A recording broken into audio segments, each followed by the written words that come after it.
Is there a better feeling than seeing a trailer for something that looks awful and then being pleasantly surprised when the end product is actually a lot better than you thought it was going to be?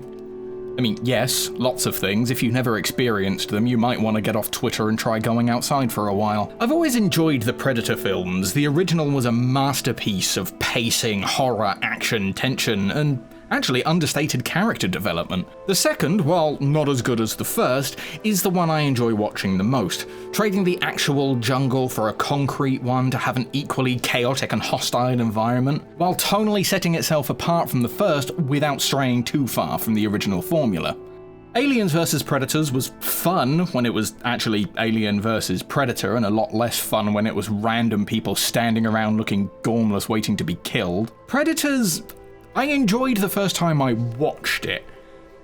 That's about all the positives I have on that one. It was an okay idea and I understood what they were getting at, but honestly it just created a lot of baffling questions and doesn't really make any sense if you think about it for too long. The Predator is a thing that exists.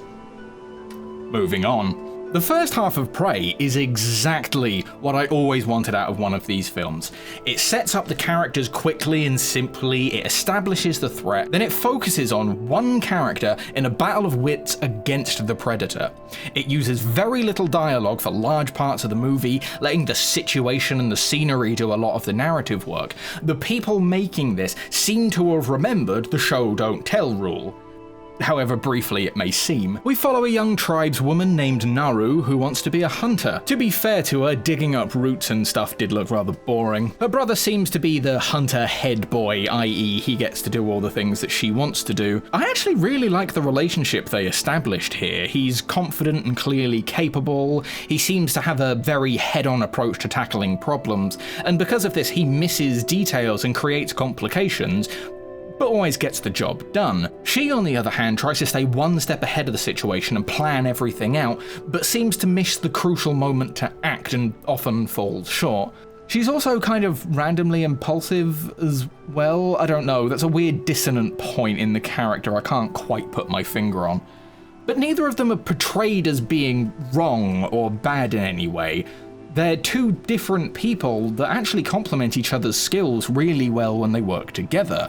It's nice to see the protective male character not being torn down and chastised for a change. But don't worry, we have plenty of other male characters to hate. They even fit in a get back in the kitchen line.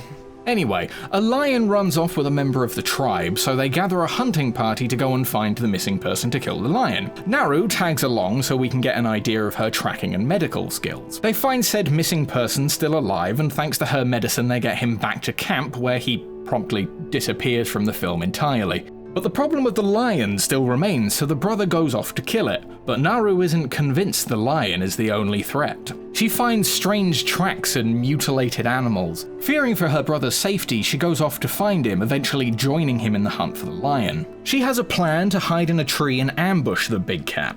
She's promptly told she's a coward by some other random guy that we'll just call cat food for now, and that they should hunt the beast in the forest. The brother comes up with the joint plan where he will hunt the lion, and her and cat food will ambush it when he leads it back to them. Unfortunately, the lion wasn't there for the plan, so she kills cat food and pins Naru in a tree. While she's facing off against the lion, she sees a red flash through the trees and is caught off guard when the lion attacks. She falls, bangs her head, and then instantly wakes up back at the village. Bit of a jarring cut for me, and I do have some questions, but it would grind the pace of the film to a halt if I actually got answers, so I'll let it go. Her brother went back out to hunt the lion after carrying her home. He returns with said dead cat shortly after she wakes up, and is then promoted to war chief.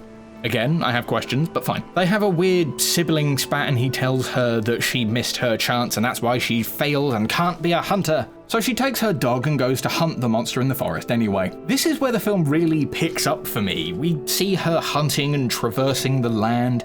Everything we need is on the screen. It doesn't need constant one-liners or people explaining the situation. Things are happening and we can see them. It's well shot, it's nicely paced, and it does a great job of building tension. We see her practicing her skills and developing new ones. Lots of things go wrong and she has to adapt to survive. Although I must say that the rope she made for the axe that makes it magically return to her hand made me question physics for a bit. But I don't know enough about physics to get into that. Now, I've not been talking about the actual Predator, because in my opinion, he shouldn't have been seen in the movie up to this point. We keep getting flashes of him walking around and killing animals in a visual metaphor for working your way up the food chain, but honestly, it just diminishes his actual appearance. The first time she sees the Predator should have been the first time we saw the Predator. We knew he was coming, we saw the title of the film. You hinting and teasing him just makes his big entrance seem underwhelming, and that's a damn shame because this is an awesome scene. So, some of you may have noticed I said the first half of Prey is exactly what I always wanted to see out of one of these films. Yeah, so from here it kind of starts to fall apart for me. It just snaps its fingers and starts falling into the bad habits of the more modern films. After being faced with the badass bear-murdering Predator, she runs into the assholes from the start. They were sent by her brother to go and find her. They have a random fight scene, she's kind of because, and then the Predator kills them all. In a refreshing turn of events, she's actually smart enough to run away. Unfortunately, she's not smart enough to avoid the bear trap on the floor. This shows that the Predator is indeed a sport hunter and isn't looking for an easy kill, and he just kind of walks away. Remember that for later, please. She's caught by something far, far worse. The French. So the French, being trappers, they want to trap the ultimate prize and decide to use her and her brother as bait to lure the Predator in. I don't know how they caught the brother either, but they did. Random gripe I have about the subtitles here, actually. When someone is speaking in a different language, the subtitles are also in that language. I don't speak French. Getting me to read it doesn't help. Anyway, we skip a scene where the French burn down the forest, as that's where we seem to be fighting now. Again, this is a pretty standard Predator scene, a random mob of flesh bags you can guiltlessly enjoy watching the Predator tear his way through. Some of the kills in this part are awesome, others, they're just kind of lame and dorky. It also raises some questions about the Predator itself for me. It's made to look more primal and less technologically advanced. But it's still really technologically advanced. It has the invisibility cloak, it has bombs, the weird cutting net thing, it has a shield now, which is honestly really, really cool and I kind of want one. But it's using some kind of weird gravity-propelled crossbow thing that tracks to the exact spot where the laser's pointing. What happens if he looks away before the arrow hits the mark? Does the arrow just change direction? What happens if, like in the actual film, he loses his mask during a fight? It renders his ranged weapons entirely useless. During the final fight, he tries to use the thing while not wearing the mask. What was he expecting to happen? Is there not a manual fire mode for when the mask malfunctions? I'll get back to this in a bit when we get to the final fight. I'm gonna skip some of the other details here, some because I don't think it's hugely important and others I want to focus on in a bit. So Naru escapes the Predator and the French and is now planning a trap to get rid of them both. She steals a Frenchman, cuts off his leg and then uses him as bait to lure in the Predator.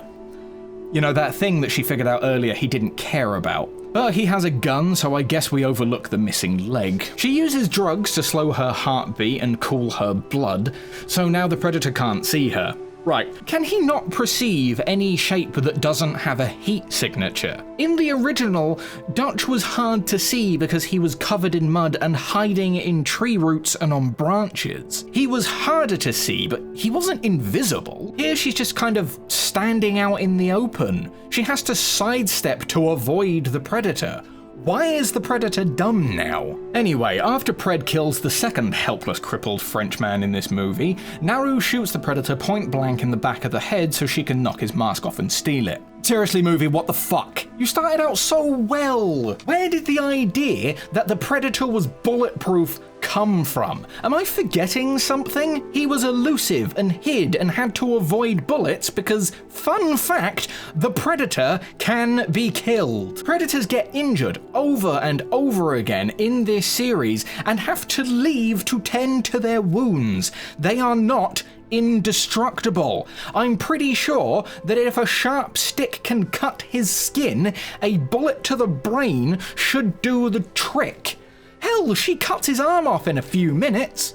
If it was a smarter movie, the ending would have looked like this.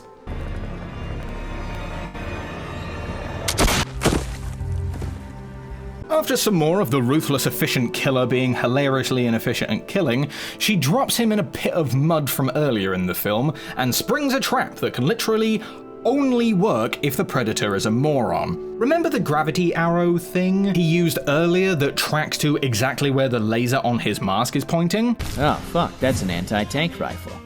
Oh, fuck, that's an anti-tank rifle! Yeah, so the Predator shoots himself in the face because I guess we need a callback to The Predator 2018, and then she goes home and becomes the war chief. I was genuinely enjoying this film. It was giving me everything I wanted to see, right up until it introduced the Predator to the main characters. As soon as it remembered it was a Predator movie, its IQ just dropped a few hundred points. I heard people praising it for the callbacks to the other films, and I don't really know why.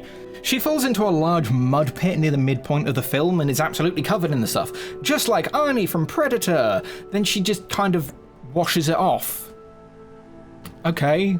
The "if it bleeds, we can kill it" line, it came out of nowhere and honestly would have been better served earlier in the film. She finds some of its blood on a tree after she goes off to find the Predator. It would have made for a nice thing for her to say to the dog as like a throwaway line, rather than a late game motivational speech. And then the flintlock from the second film. Why? Firstly, she trades her medical skills to help one of the trappers in exchange for him giving her the pistol and explaining how it works. Did she not just watch a small army of people using these things get decimated because they did absolutely nothing to the Predator? Why is it now her go-to weapon of choice, even after she messes up firing it at a crucial moment? And secondly, doesn't that mean that the Predators come back and kill the whole tribe at some point? How else would they have gotten hold of it in order to offer it to Danny Glover at the end of Predator 2? Overall, I can recommend you watch this film. It got really dumb at times, and the ending only works if you completely remove your brain, but I did enjoy it for what it was, and there's a lot to like. The locations are beautiful, it's got some decent acting in it, most of the special effects are okay. Okay, that's a lie, the vast majority of them are fucking awful, but the moments where they actually let the practical effects show through are spectacular. The fact that they let this turn into this is an honest-to-God tragedy. Now get out of my box fort.